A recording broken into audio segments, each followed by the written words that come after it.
I'm on this whole segment talking about business, brains, and bonds. And one of the biggest holes I see in content in general, as we were talking off camera, especially content in Black Americans, we really don't have a focus on business. Right. And no shout to the industry. But if you look at Black America, you think well, the media it's driven by athletics, entertainment, music, sports, and that's a man that's under 35. And there's this big hole. That's kind of where this whole high value thing came into play because the very men that women want to become and the women that men say they women that the men that women say they want fit into that category. So tell everybody a little bit about yourself, a little bit background on you, and I'm going to adjust this camera. Go ahead. Okay. Yes, I am from Atlanta, Georgia. I went to UGA for undergrad and law school. So I'm what they call a double dog. Shout out to the Georgia Dogs. We are the national champions in the SEC. After that, I started practicing in Atlanta. And that was the practice of law is super interesting. Once you graduate from law school, a lot of times people will think that you learned a lot of law in law school, and it's really not the case. You have to learn so much when you get out into the practice, right? And so I spent the next 20 years practicing law primarily in family law. So we're talking about divorces, we're talking about child support, we're talking about alimony defense, we're talking about, child support modifications, custody, things of that nature. So it's been a super interesting ride. I decided to retire last year, and honestly, I had wanted to get out of the practice for a few years before I retired. The law is it's a very stressful job, and it can be rewarding, but you really have to love it for it to really be worth it. And I had decided usually around year 14 or year 15 that I didn't love it. And I was always just kind of thinking, is this going to be my last year? Is this going to be my last year? It's kind of like these running backs or NFL players where they're saying, oh, can I go one more year, or is this going to be my last one? So I decided last year to kind of go through the retirement process and make that my last year. So I started a YouTube channel basically to give men some tips on what they could do to improve their situation in their, not so much in their marriages, but in the process of divorce.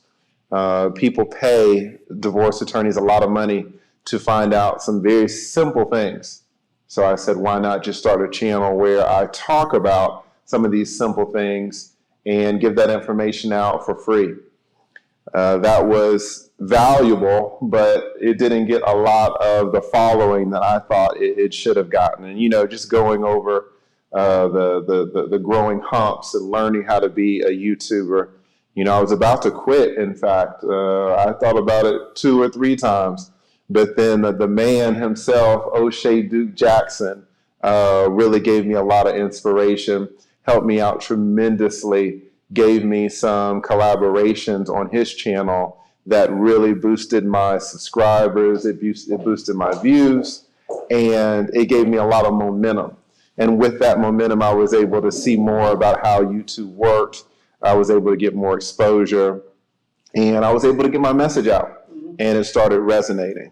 And then from then on, I just kind of been on this YouTube ride, which is, it's not always smooth, right? And it takes a lot of learning, but I've had a lot of help along the way, primarily from O'Shea Duke Jackson, and you've helped me out tremendously as well, Kevin. So again, I want to thank you for that. You're welcome. And see, one of the things I think that people misunderstand that at our relative ages, that even what they didn't just see, the poise it takes to move when things are really happening.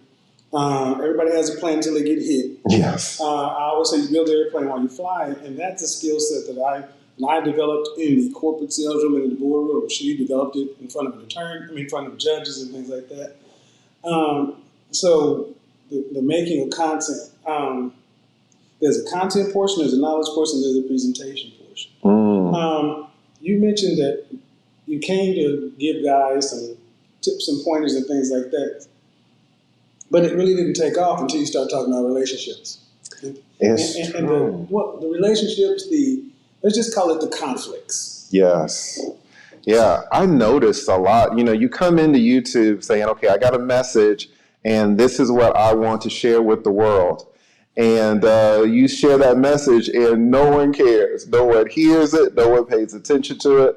But you find out very quickly that there's this thing called human psychology, and it is present on YouTube. And there are things that people gravitate towards, like relationships. They gravitate towards money. They gravitate towards conflict, towards messiness, towards strife. And I found out that what you have to do is present your message in a way that kind of it's embedded within things that people already want to consume, right? So a lot of people on YouTube for entertainment purposes. So if I have a message that I think it's important, I better make it entertaining. My very first messages were not entertaining at all. I was trying to be what's that? Never mind. Yeah. I was trying to be, the little attorney. According to this or that. No, they did not want to hear it. Cornball, goofy. Yes. That's what I kind of want to transition into because, you mentioned O'Shea, and I found I came into men's style and fragrance, isn't it? YouTube is a vast ocean. Yes. And before I found men's content, even though I was still talking about men's stuff in the barbershop, and I've been involved in this men's stuff since the 90s with the Shahrazad Ali book. We were talking about it on the campus of OU. I didn't know that it was this much of a sector, but still I came out with that very corporate whatever. And one of the things they said is like, hey man, you need to relax and become more relatable, which I am in my day-to-day life. So what I want to do, the segue is, as I'm sure women want to know, what is it like for a successful attorney to date? Because I often get women saying, when I ask women, the questions I ask them, one of the professions they always focus on is attorneys or physicians. So what is it like to date as an attorney? Kind of go from there and ask me. Yeah, dating as an attorney, let me take a step back. I live in Atlanta, right? And I'm a black man in Atlanta, and there are a lot of black women who are eligible in Atlanta. So dating in Atlanta is not difficult if you are a black man. You kind of get a geography premium, let's say. Right. If I was in North Dakota or something, I would have a much harder time. Having said this, though, a lot of times if a woman will say, "Oh, I want to date a doctor or an attorney," it seems to me that she's really saying that she wants to date the doctor's or the attorney's wallet. Because you really don't want to date an attorney. I was married for 10 years. And that marriage was difficult in part because of my job. I did not know exactly where to draw the line in terms of, having my job and helping all of my clients. And then at the same time, trying to pour into a wife.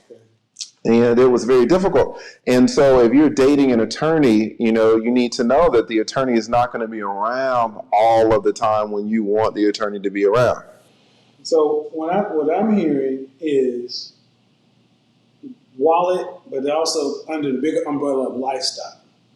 A lot of women want to date what I think they believe is to be a lifestyle. Yes. So it's amazing. I even have a segment up on Instagram right now. I'm like, what are the professions that a man making $350,000 legally would need to make? And they all say a lawyer or attorney. I'm like, do y'all think all attorneys make $350,000? I'm like, no.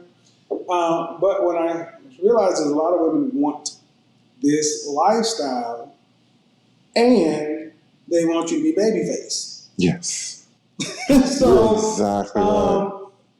Let's take it from this standpoint.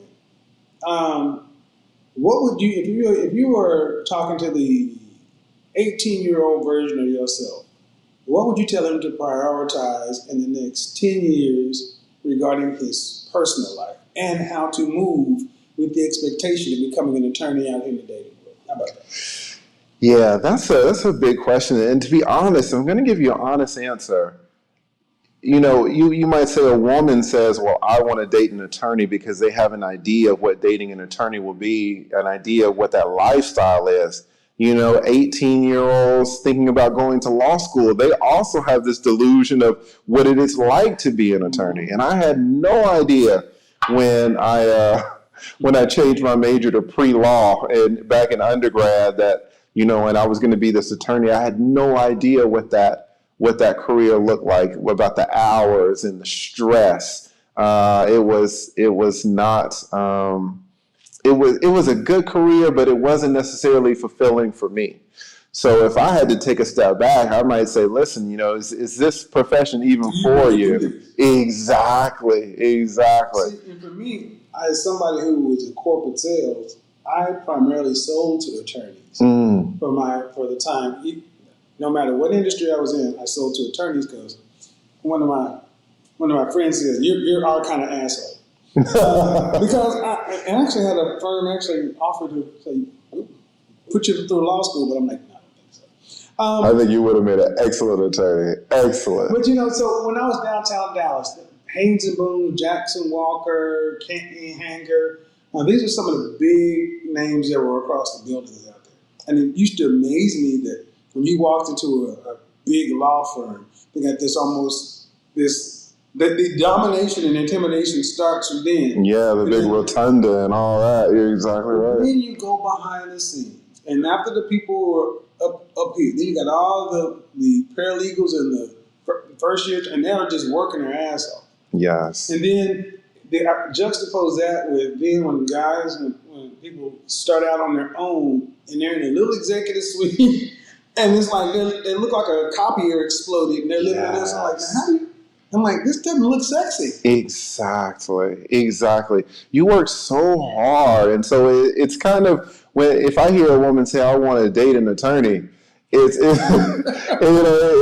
elicits a lot of emotions, but it's like you don't really know what that person had to go through to get to that point. That now you want to come in and date them when they've done so much to be successful, and even then. As a woman, a lot of times I think you're going to be unhappy if, let's say, your love language is quality time, because there's going to be a lot of, Thursday nights when I'm in the office, to 9:30 at night, 10 in the morning. There's going to be a lot of nights where, Sunday I'm in my office at 3 in the morning, 4 in the morning because I'm preparing for trial on Monday morning.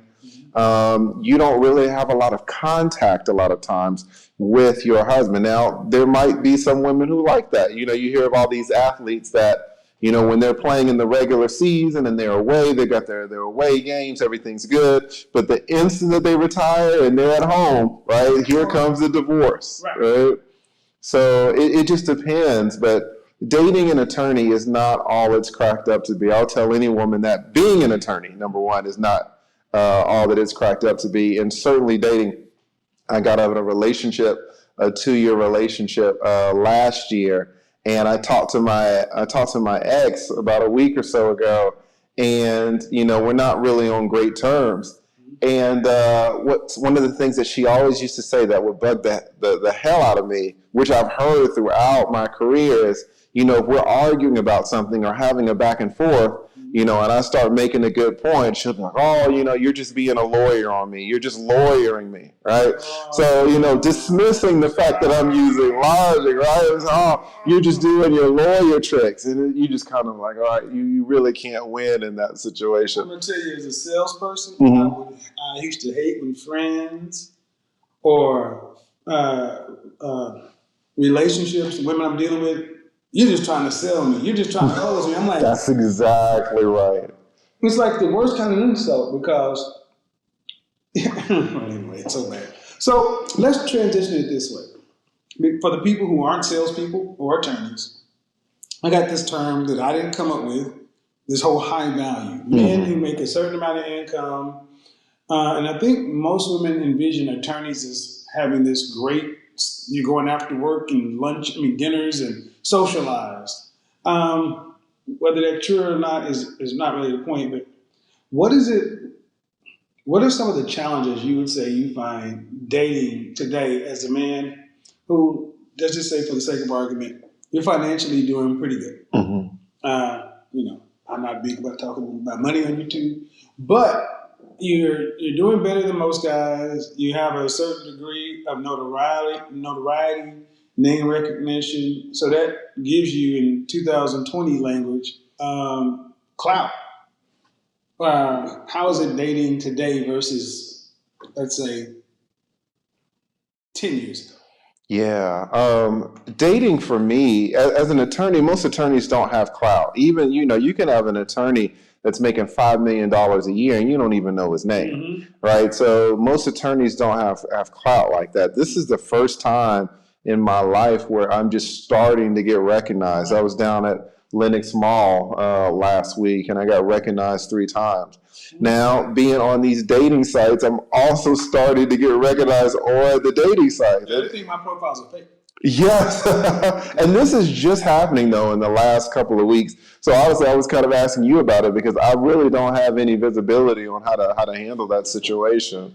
Well, it's kind of like anything else. I would tell men, you're going to have, you need a one. That's why I say your wolf pack is so important. Mm-hmm. Because when you're in law school, you can't talk to people who are undergrad about what's going on first year law. That's a different thing. Right.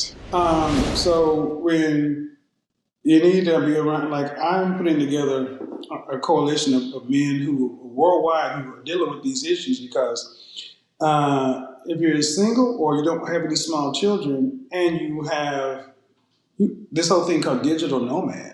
Yes. I personally, people thought I was nuts when I didn't want to buy houses and things like this when I was younger. But now you're in a position to where if you decide you wanted to go to Spain and just work remotely, you could say lead attorney from whatever, and you know how to do that. I don't know. Mm-hmm. But the dating, being able to be a digital nomad means that you can actually go to where you can choose where you want to go because now you're in Atlanta. Well, see, what I think now is we as men, things are kind of tipping in our direction. Yes. And we've never seen, I hadn't seen this in my lifetime. So it's like, well, wait a minute. We're used to playing from behind, trying to catch up or trying to hold on to a lead. Now we'll be able to go on the offense. And that's this whole high value man thing. So, have you thought about what you want your late 60s, 70s to look like from a relationship standpoint? Yeah, honestly, Are kids off the table? Yes, no? I'm 45, so I'm getting it's late in the game for me. It's late in the game, and if you're 35, 40, 45, you got some women out there be like, please say no, please. Please say no, please. Right? If you're 35, 40, 45, you can certainly afford a kid. It's not going to bankrupt you. And it is nice to have a legacy. But there's there's a lot of cost to having children, and not just necessarily financial costs. I'm intimately aware of the risk of having kids from being a divorce attorney for 20 years. And one of the things that I always tell men who focus on this legacy aspect, which I totally understand, but I tell men that they cannot have kids. Like you can have a child, but in this country you can't have the child, right? You can't. That's exactly right. You have obligations to this child, and if you're married to the mother, you're going to feel like it's your child. But you can do some like this Thanos snap that you kind of made famous, and you can look up. You can spend 8 years from year 0 to 8 every single day with this child, and the woman can snap her fingers, go to me to file a divorce against you, and then 45 days later you get to see your son every other weekend, right? And 2 weeks in the summer. So I have 2 questions I want to ask because there's this whole Nick Cannon model. Mm-hmm. See, I hear a lot of guys who want legacy, but they think that because you have a lot of money, you can afford a lot of kids. You can afford to pay for a lot of kids. Right. But I think we both know, at least in the West, that the notion of father knows best that whole thing is gone. So I'm very pragmatic when it comes to relationships. So if if I were to have kids, I would already start calculating the outflows and the loss. Because, like you said, you don't own that. She has the kid, so I don't think women understand how much of a risk it is for men to have children these days, They don't. and especially at this age. I have my daughter, and I would be open to it. But if I didn't have kids, I don't think I would miss it. And I'll only be open to it for another couple 3 years, Right. and then after that, and I'm out there. Yes. Now I'm out there, but I want to be out there. Do you in your 60s? Do you want to have one person, or do you want to have more than one person? Yeah, and this is a big thing in the manosphere and the red pill community about spinning plates and this and that, and a lot of guys get a lot of value out of that. I don't get a lot of value out of that. I would love to have one long-term monogamous relationship. For all the guys who need to spin plates and have their variety, more power to them. I can't imagine it. I think it's I try to think about, because when I was on the yard, I mean, I'm on the yard. I'm a Kappa. Mhm. Yeah. But I said that no, you don't see many bachelors who are millionaires and billionaires. And I've started talking about this term executive wife, almost like a wife is a job description. Mm. So, for the sake of argument, let's leave Western marriage and the court system and everything else. Have you wrote out the resume you would want from your primary? I call them executive wife. Mm-hmm. Have you written out a job description? And this is what your job description is, and this is what you do, and here's what you get paid, here's how much you're gonna make off of it. Right. No, I haven't. It's more of an internal, and I'm really, I'm kind of bummed about my last relationship ending because it was such a beneficial relationship. But How long did you we broke up over the last summer, right? So it's been a while, and I've dated, and I'm sure she's dated, and things like 2 years. I will say this though. No.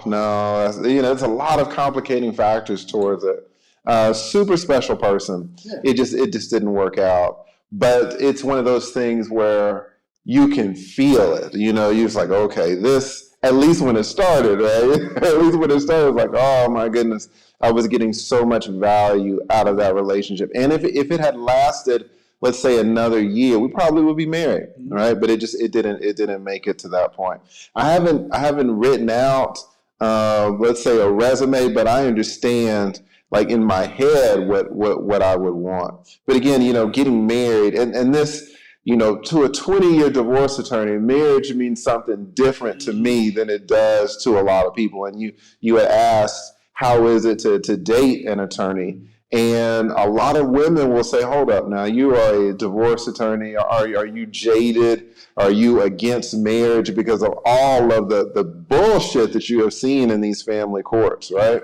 And I'm not jaded, but I understand how to protect myself to the extent that it's possible. Well, it's always going to be a risk. To the extent that it is possible. Right. To the extent that, ladies, and in particular gentlemen, relationships are risks. Yes. To the extent that it is possible. I've gone almost 180 degrees. There was at one point I was like, oh no.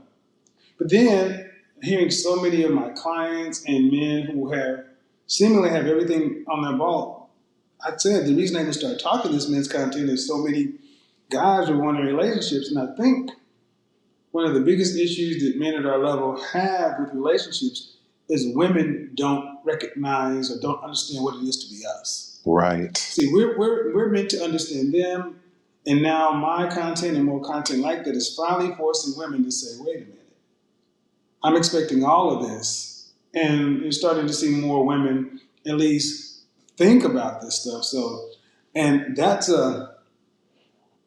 That's an unintended, well, not necessarily unintended consequence, but a pleasant surprise to see so many women come back. Yes. So I mentioned on my Patreon and I mentioned on YouTube that start having these events. The first one we'll be having is going to be in Boston, and I firmly believe this because I've seen it happen in my Facebook group. We've overcomplicated relationships. Mm-hmm. And it could be fascinating to talk about. I'm sure as an attorney, you guys went through a part of being in law school where you had to not play devil's advocate, but what is it when you have to take the other position? Yeah, when you have to argue the other side, you can say devil's advocate. Mm-hmm. Yeah, one of my favorite things in philosophy. But it gets to be too much. Yeah. When you drop people in who understand that they're going to be trade-offs and choices, I've seen more successful relationships, whatever you want to call it, happen. Because, like you, I don't want to have a rotation in my 70s. That's just too. I mean, it's not even a matter of money, or it's just effort and energy, right? And it's like, oh, why do I want to do that? But I think that's so much of where your value comes in. And I totally understand what you're saying. You know, it looks like maybe some of the women are at least acknowledging some of the risks that men are running. But even if they don't, even if women remain ignorant to the risk and the plight of men, the fact that men are understanding more. And I do consultations for people generally for men. Women can call too, but it's mostly men who are going through the divorce process or who are thinking about getting divorced. And so many of them mention you. So many of them, I mean, I don't want to say that you're the cause of their divorce, but you show them that they are worth something. Right. You show them that they have value. You know, the last 5 years of their marriage has been miserable. They haven't had sex in the last 7 years. You know, the woman is cussing the husband out in front of the kids for the last 3 years. And these men start listening to your content and realize that they don't have to live like that, that they are valuable as men, right? And so your channel, your content has so much value regardless of whatever the women themselves come to learn or acknowledge about our plight. Well, I think that people are starting to understand that it has a lot of value. I'm at a point now where I think that women over 30 need to be making a business plan. They need to be approaching and saying, you know what, I want to be married to, even if what I find is women want to be with a man that's respected by others. And to that end, you know, I think it's good for us as guys to know what we need from a woman. And then I've also got to a point where I'm like, if a woman wants to shoot her shot, here's how to do it. If a woman's out there saying she wants to shoot her shot at the lead attorney, have you thought about what that needs to look like? Do they need to just drop their figurative hanky out there? Or? Listen, I'm starting to get some DMs now. You know, my Instagram is paltry. It's not popular at all. But there are a few women who will try to find it. I get emails. And again, on these dating sites, I tell you, the biggest thing, if you see me on a dating site, act like you don't recognize me. That's gonna please, you know, say, oh, Lee, I love you, Jenna, because that's gonna kill it. I'm so new to this. And you know, most attorneys, we're used to doing our things in private, just, you know, one-on-one. We'll go to court with you. We'll fight for you. You know, we'll talk to the jury in front, and we'll argue in front of the jury on your behalf. But it's more of a one-on-one type of thing. Getting on the internet, you know, being an attorney is more of like an old school type of industry. Attorneys. One thing I know about selling to attorneys, they're very slow to make changes. Yes. Attorneys, we buy our same office supplies from so and so, and that's the way it is. But attorneys are very competitive. Yes. And they're very, what I want to call incestuous, meaning if one firm see another firm do it, they all want to do it. That's they all buy exactly from boys right. and officers, all buy from office mates. So I cut my teeth on learning how to. my boss used to say, "You cut your teeth on learning how to hunt the biggest game." Because if you can, what I also found is once you start having these kind of clients, they were loyal.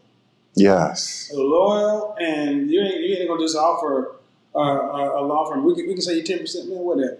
I'll pay Exactly. 40% just to keep my guy because I don't want to have to worry about this. That's exactly right. So how does that translate into your personal relationship life? Is it a direct map over? Yeah, and I think a lot of men, most men actually, most of us practice. We have this kind of consumption, or we try to save on energy, right? This conservation of energy. So it's like, oh, well, you can save 10% if you just switch over here. It's like, I would rather lose the 10% than have to fight the inertia and spend all this energy trying to research which is the best deal and that. I'll just leave everything the same. And a lot of men take that approach with dating and relationships and marriages. I take that approach too. It's very easy for me to get on these dating apps and just kind of swipe away. It's easy, and I don't have to, talk to some woman in the grocery store, find out she got 2 or 3 kids or nothing like. Talking to people one on one is it's time consuming. What I've seen through this YouTube is that you can talk to 1,000 people at the same time. You can talk to 15,000 people at the same time, right? And see, dating apps allow you to talk to a wider number of people. You remember the party's first Friday? Mm-mm. Okay. Well, there's a concept I won't explain it, but it used to just get everybody in the same place at the same time.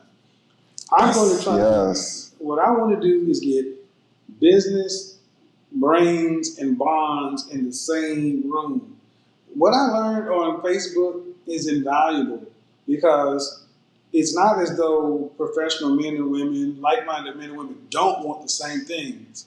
We just don't know how to find it. Yes. And apps and things like this. So what I realized is, one, Atlanta, like you went to UGA. Would you say you have your wolf pack, your 3 to 5 guys? Yes. All right. I think the wolf pack is so critical because, we didn't have time to do it now, but you, me, a couple of other dudes on the town, women are going to flock our direction just because we big. Absolutely. Like, what team y'all play for? Like, y'all, oh, yeah. But I think we have overcomplicated to the point to where if we just get back to the basics, men working with men, grinding, hustling, building, and looking like you're living life, women will naturally follow these things. I mean, absolutely. And that's why I'm so glad that you were starting this initiative to get business men together, right? And not necessarily businessmen in the corporate sense, but men who have a business mentality. Because when we come together and share knowledge, we can all be so much stronger. The manosphere itself is so important. Sometimes people will criticize me for being a part of the manosphere. Now, you can argue whether I'm a part or not, right? Because some people say I am, some people say I'm not. But I do make content that is for the empowerment of men. Men-centric universe. I call it MCU, the men-centric universe. Absolutely, absolutely. And I think about how things were when I started dating when I was 18 and 20 years old, and all of the lessons that are taken for granted now in the manosphere, all the lessons that are just, oh, this is common sense. It wasn't common sense 25 years ago. Right? And the thing is, guys today, y'all should have you got the cheat code. Yes, that's exactly what the manosphere is. So we're going to expect y'all to do exceptionally well. So when we retire and Socrates' age, y'all ain't trying to put us out the pasture. That is that's the thing. exactly I right. made it clear. I don't want to be the face of this. I want everyone. I want to see us get all this together. Build media, build an economy. We've seen other groups make themselves powerful in a short period of time. Yes. And you do it through economics. So this is why one of the things that I refuse to do is people try to make me be this top 10% elitist. And I think anybody who's watching my content will know that I'm a fervent defender of average men. Because I come from blue collar factory people. And we should have business at all levels. And the thing is, we should be so busy as men working. just like, and the women will come follow, and then we'll pair off. So, do you think you're going to stay in Atlanta for the remainder, or you think you may relocate? That's a great question. You got me down here in Miami, man. It's looking so good. And so I can't afford this situation, but I could do a little something. And I know a lot of people are YouTubers, but a lot of people in general are just moving to Florida and Texas because of the tax breaks. And because I'm retired and doing this YouTube thing now, like you mentioned, YouTube can be kind of like a digital nomad type of thing. But I also have this inertia just staying where I am, so trying to fight that. But I mean, this situation right here it had me thinking on the Uber. I was like, man, I might need to make some moves.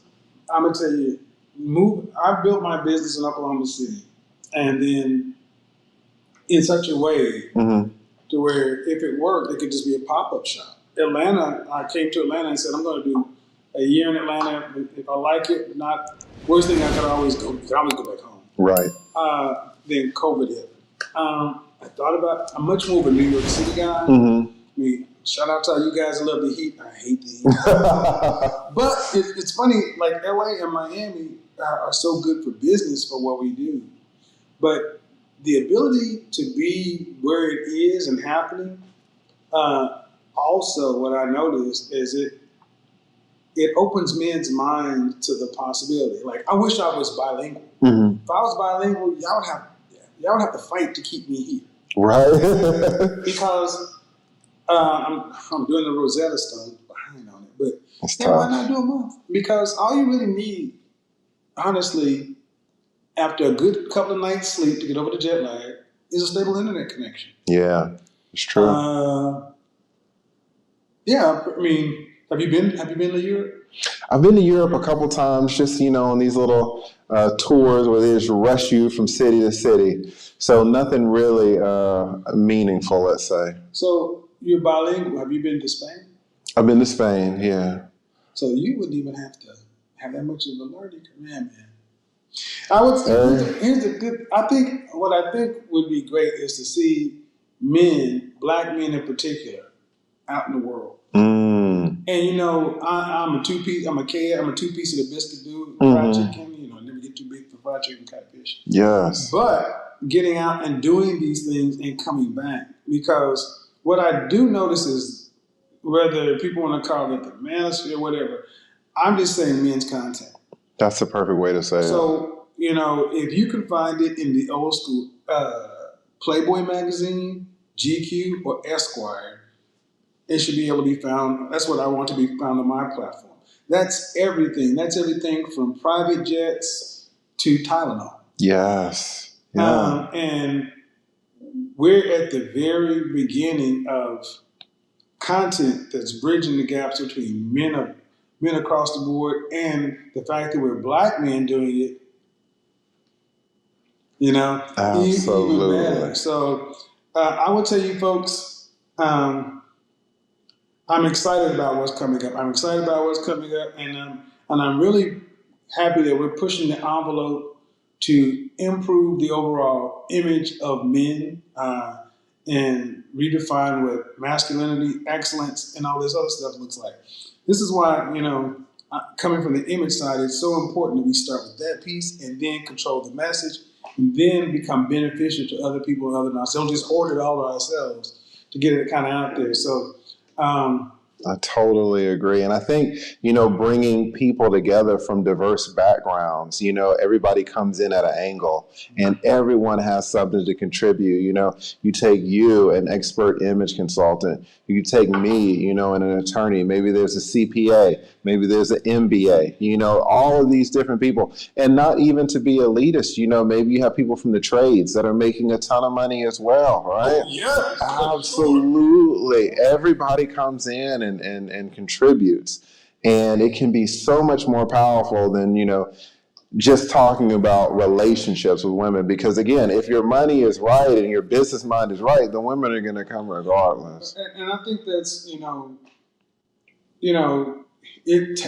it may look more appealing to the camera, to be in suits and things like that. But the blue collar and the trades have always, and nobody knows suits built under these buildings. Correct. So we just use them. And now what we're doing is men are starting to see what their interests being represented, and we can choose. And this is different. Yeah. This is different. So I think it's going to be important. I know for me, it's important that how we are represented and what we do with this, because someone would have told me this would have been even a possibility 20 years ago. I said, you're crazy. Exactly. But we find ourselves here. So I'm glad you were able to come down. I don't want to belabor this too long, guys. We are just getting started. You guys have no idea. Watch this space. Ladies, if you want to shoot your shot at the lead attorney, or if you want to join my page, we're gonna have ways to connect. Building a network is something I'm extremely excited about. And I think that's where the real value is, being able to have your base. You can mobilize that in many different ways. And when you have a base that you mobilize, that you have credibility with, a lot more people don't start to see you as less than or an enemy. They start to see you as an opportunity. Correct. What do you have to say to everybody before we kind of wrap up? Listen, I think that your idea about starting this, I think it's excellent. You are the person that can do it. You are the godfather at the top. None of us, all of us are too small to really get it all galvanized. So I think that's excellent. I'm appreciative to be a part of it. But more than that, I really do just want to thank you for inviting me down here. It's an excellent place, so beautiful. Miami, you are living it up down here, Kevin, and to have the opportunity to talk to you, it's just amazing. You told me some things off camera about how this YouTube thing works and other things that really just kind of blow my mind. So I really appreciate you supporting me like this. There's no reason why you have to do it at all. You are just supporting another brother. So I really just want to thank you for that. No problem. And I want to say that if you've been watching me for a long time, you saw me from the beginning. I leave when it was an iPhone 5S, still trying to figure this all out. We want to continue to push the message, improve the message, because I do realize that when I see a young guy and he's like, I love what you're doing, y'all like to see us doing better. I keep him, you never hear me talk a lot about money or this or that. I am about the work. I'm about the work, and then showing that you can choose what you want to in life. So raising our standard, raising our idea of what's possible, not just what's probable, and then getting out there and doing the work and then making the collaborations and sharing it. That's why I say this whole thing about high value men, so little of it has to do with money. And so much of it has to do with visibility, network, usefulness to others and the group. Men like that are valuable no matter where they are, no matter what race they are, no matter what season. And like I said, this platform, I want to get insanely rich by helping people get what they want, and I'll get what I want along the way. So we started. And if you want to help along the way, there'll be things happening this year and going forward. We need all hands on deck. All hands on deck for men, all women. If you want to support us, we're going to need you too. Because, y'all are 73 cents out of every dollar. Do some of them dollars this way. I appreciate it, man. We're out of here, y'all. Yes, sir. Thank you, Kevin.